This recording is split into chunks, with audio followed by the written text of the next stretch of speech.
Hi, my name is Anne Mahoney, and 20 years ago, my cousin, Kaylee Rose, was diagnosed with a glioblastoma. Kaylee and I were very close in age and spent a lot of time together growing up. Once she was diagnosed with cancer, I have very vivid memories of always asking our parents to play with each other and getting a response something along the lines of, "Not today, Kaylee's too tired or she's too sick and needs to rest."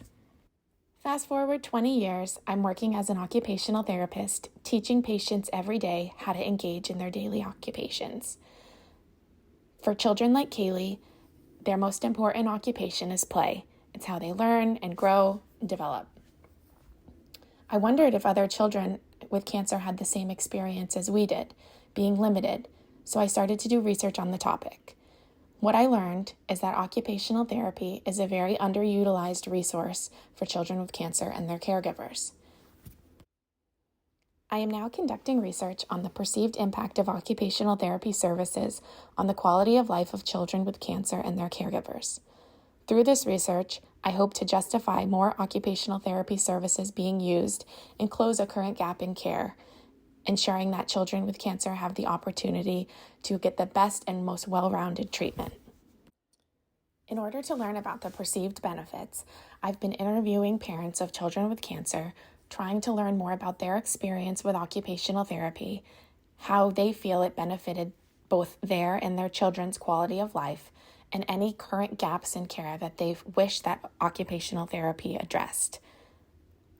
Once I've gathered this information, I will be transcribing all my interviews and identifying themes. I anticipate that caregivers of children with cancer will perceive the occupational therapy services as beneficial to both their and their child's quality of life.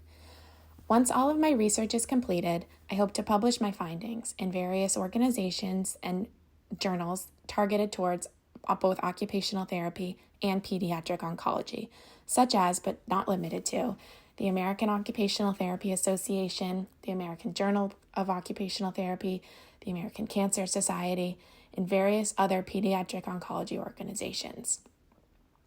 By publishing my findings, it's going to allow increased awareness on what occupational therapy is, what falls under our scope. It can increase communication and collaboration with healthcare professionals, leading to more improved outcomes, more well-rounded care, and it is going to promote the use of something that right now is underutilized but can really benefit this population.